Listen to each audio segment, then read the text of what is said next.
ये कहानी है एक ऐसे रिचुअल की जो मरे हुए इंसानों को जिंदा कर सकता है, लेकिन इसके लिए 9 लोगों की बलि देनी होगी, वो भी एक खास पैटर्न में। इस मूवी का नाम है द नाइन्थ।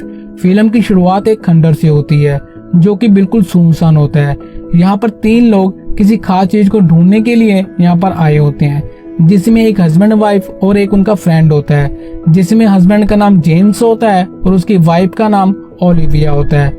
ये यहाँ पर एक किताब को ढूंढने के लिए आए होते हैं जिसका नाम होता है बुक ऑफ डार्कनेस, क्योंकि आज से कुछ टाइम पहले जेम्स अपनी बेटी को खो चुका है और शायद वो इस बुक की मदद से अपनी बेटी को जिंदा कर सकता है, और इसीलिए वो यहाँ पर आया होता है। ये एक तरह का प्राचीन टेम्पल होता है जिसका नाम होता है लॉर्ड ऑफ डार्कनेस। अब अंदर जाने पर इन्हें काफी खतरनाक रास्ता मिलता है, जिसे पार करते हुए ये एक खंडर की तरफ पहुंच जाते हैं जहां पर बहुत सारी डेड बॉडीज और उनकी हड्डियां पड़ी होती हैं। जिसके बाद जेम्स को वो बुक मिल जाती है और वहीं उसकी वाइफ ओलिविया को और उसके फ्रेंड को इस पहाड़ी के नीचे एक नदी दिखती है जो कि बहुत अजीब थी, क्योंकि उस पर बादल तैर रहे थे। पर जेम्स इन सब बातों को छोड़कर सिर्फ किताब में लगा होता है, और क्योंकि उनका दोस्त उन्हें डिस्टर्ब कर रहा था इसलिए जेम्स उसे शूट कर देता है। और अब जेम्स इस किताब को पढ़ना शुरू करता है। किताब में लिखी हुई लाइंस को फॉलो करते हुए वो अपनी वाइफ को वहीं पर लिटा देता है जहाँ पर से उसने किताब उठाई थी। और ओलिविया भी ठीक ऐसा ही करती है, क्योंकि वो भी चाहते कि उसकी बेटी जिंदा हो जाए। और अब जेम्स मंत्र पढ़ने लगता है, लेकिन जेम्स के मंत्र पढ़ते ही तबाही शुरू हो जाती है।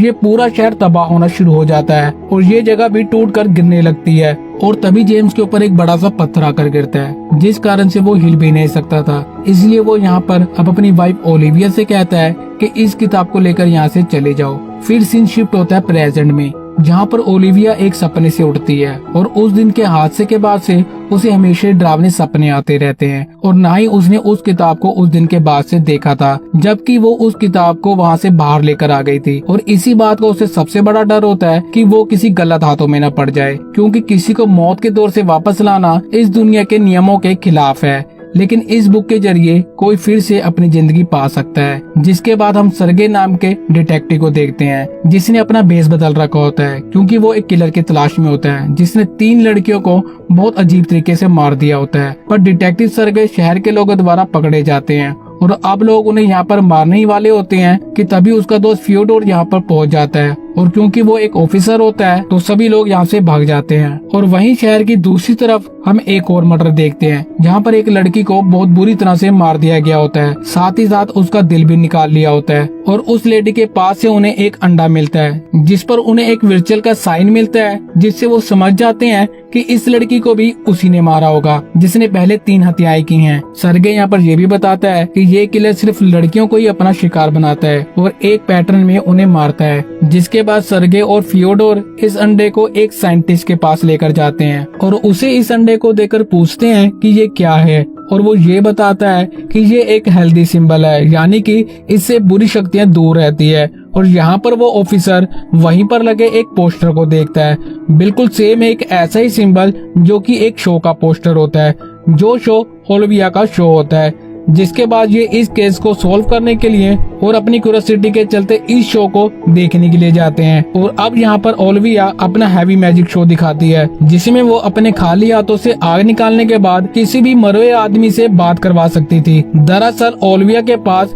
खास तरह की शक्तियाँ होती हैं, जिस कारण से वो आत्माओं से बात कर सकती थी। पर यहाँ ऑफिसर वेस्ली को और साइंटिस्ट को ये एक मजाक लगता है और वो दोनों यहाँ पर हंसने लगते हैं। और ओलिविया अपनी शक्तियों की मदद से उसी सिंबल को क्रिएट करती है, जिससे वो न्यू वर्ल्ड का द्वार ओपन कर देती है, जिसकी मदद से वहाँ पर उपस्थित सभी लोग अपनी फैमिली की आत्माओं को देख सकते थे। सरगे को भी यहाँ पर अपनी वाइफ की एक झलक दिखती है, पर बाहर आकर सरगे को विश्वास नहीं आता कि क्या ये सच था। और घर पर जाने के बाद वेस्ली किसी लेडी को बहुत सारे पैसे देते हैं और साथ ही साथ वो ये भी कहते हैं कि इस बारे वो किसी से ना कहे। और जैसे ही वो लेडी यहाँ से बाहर निकलती है, वो सीरियल किलर उसे पकड़ लेता है और उसे खींचकर एक तहखाने में ले जाता है, जहाँ पर हम उसी किताब को देखते हैं, जहाँ वो इसके विर्चुअल को फॉलो करते हुए किसी की बलि दे रहा है। और वहीं अगले दिन फ्योडोर और सरगे को एक खास क्लू मिलता है कि किसी आदमी ने एक लाश को एक लकड़ी की बैलगाड़ी में जाते हुए देखा है, और उस आदमी को रास्ते के बारे में पता होता है कि वो लकड़ी की गाड़ी कहाँ गई है।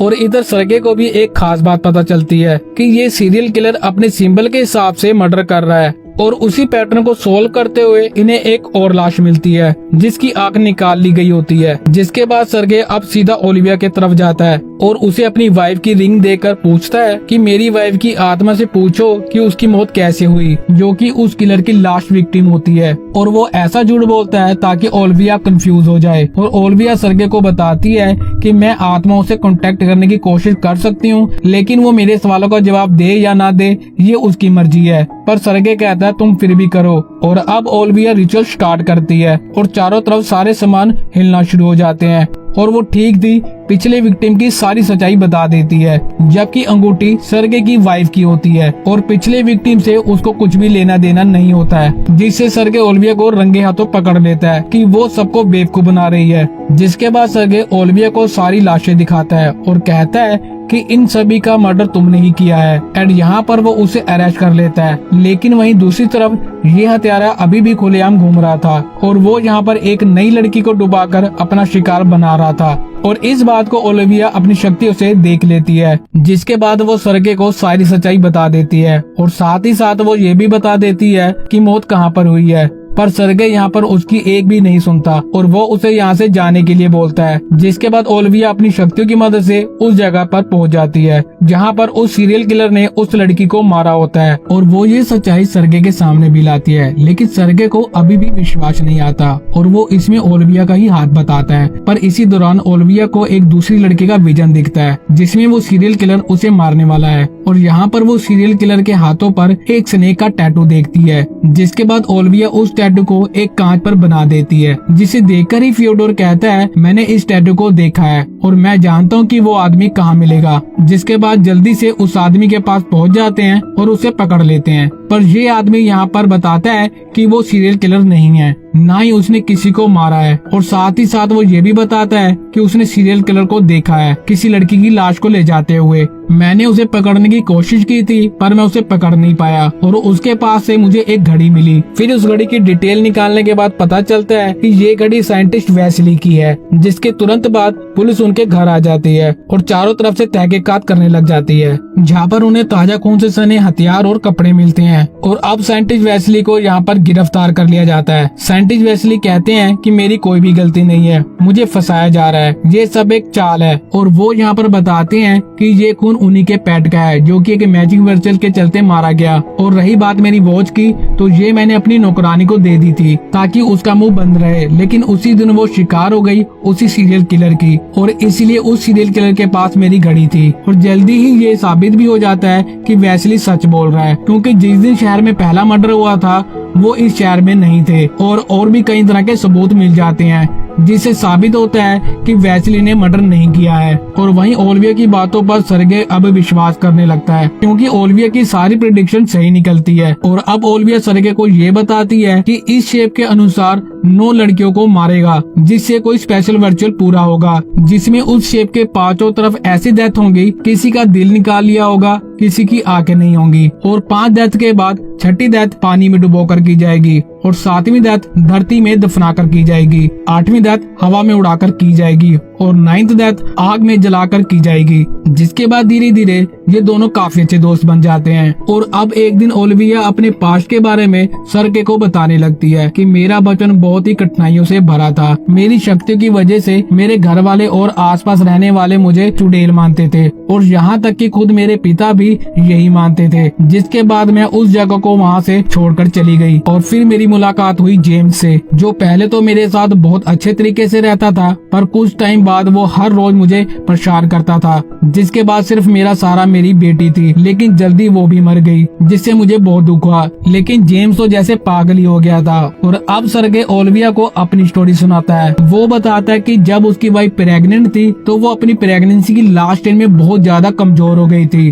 और डिलीवरी के टाइम डॉक्टर मुझे बताते हैं माँ या बच्चे में से किसी एक को ही बचाया जा सकता है और मैंने इस फैसले में देर कर दी, जिस कारण दोनों ही मारे गए। और इसी बातचीत के दौरान ओलिविया को एक लड़की जमीन में गाड़ी जाती हुई दिखाई देती है, यानी कि वो किलर अपने काम पर लग गया था, जिंदा ही जमीन में दफना देता है। और ये दोनों उसे ढूंढते हुए एक शमशान में पहुंच जाते हैं, पर जब तक ये उस लड़की के पास पहुंचते हैं वो मर गई होती है। और यहीं पर सरगे सब कुछ यहाँ पर चेक कर रहा होता है कि तभी वो सीरियल किलर ओलिविया को अपने साथ ले जाता है। सरगे तुरंत उसे पकड़ने की पूरी कोशिश करता है और काफी दूर तक उसका पीछा भी करता है, पर वो किलर उसके हाथों से निकल जाता है। और वहीं फियोडोर उस सीरियल किलर की तस्वीर की मदद से उसे ढूंढ रहा होता है और फियोडोर उसे ढूंढते ढूंढते एक हवेली की तरफ पहुंच जाता है। लेकिन तभी एक आदमी उस पर हमला कर देता है जो उसे जान से मारने वाला होता है। और वहीं ओलिविया भी अब खतरे में होती है। जब उसकी आँख खुलती है तो वो अपने आप को एक अजीब सी जगह पर पाती है और यहाँ पर कैद आत्माएं उसे पूरी तरह से परेशान करने लगती हैं। ये उन्हीं लड़कियों की आत्माएं होती हैं जिन्हें इस हत्यारे ने पहले से मार दिया होता है। इसलिए ज्यादा देर न करते हुए ओलिविया यहाँ से उस बुक को लेकर भागने लगती है। और ये वही हवेली होती है जिस हवेली के बाद फियोडोर को पकड़ा गया था। और अब फियोडोर उस आदमी से अपना पीछा छुड़ाकर यहाँ पर आ जाता है और यहाँ पर वो किलर पर हमला कर देता है। और वहीं सरगे इन्हें हर जगह पर ढूंढ रहा होता है और जल्दी उसे एक लाश मिलती है जो कि उसके एक दोस्त की होती है, जिसे देखकर उसे बहुत गुस्सा आता है। ये बलि इस किलर ने हवा में दी होती है। जिसके बाद सरगे हवेली के अंदर जाता है जहाँ पर उसे एक लड़की की लाश और मिलती है और ये लड़की यहाँ पर जेम्स की लड़की होती है। जिसके बाद सरगे आसपास जांच करने लगता है और उसे वही बुक दिखती है जिसके अंदर आग में बलि देने का जिक्र होता है, यानी कि ये आखिरी बलि होगी। साथ ही साथ यहाँ पर वो जगह भी होती है जहाँ पर वो किलर ये आखिरी बलि देगा, जो कि शहर के बीचों बीच नए साल के दिन होगा। और सारी भीड़ के सामने ओलिविया को बांध दिया जाता है उसकी बलि देने के लिए। और अब यहाँ पर किलर का फेस रिवील होता है जो कि कोई और नहीं ओलिविया का ही हस्बैंड होता है। दरअसल वो उन पत्थरों के गिरने से नहीं मरा था, बल्कि थोड़ी देर बाद खुद वहाँ से बाहर निकल गया था। और अब सबके सामने वो ओलिविया की बलि देने लगता है। लेकिन सरगे तुरंत वहाँ पर आकर जेम्स को शूट कर देता है और चारों तरफ आग फैल जाती है जिसमें जेम्स खुद ही मारा जाता है और ये वुडचर पूरा हो जाता है और उसकी बेटी फिर से जिंदा हो जाती है। लेकिन अब भी ओलिविया इस आग में फंसी हुई होती है, पर एन मौके पर सरगे उसे बचा लेता है। और इसी के साथ यहाँ पर ये मूवी खत्म हो जाती है। तो दोस्तों ये थी द 9th मूवी की कहानी। आपको ये वीडियो कैसी लगी कमेंट बॉक्स में जरूर बताना और ऐसी मजेदार वीडियो के लिए चैनल को सब्सक्राइब जरूर करें और वीडियो को लाइक और शेयर भी जरूर कर देना। धन्यवाद।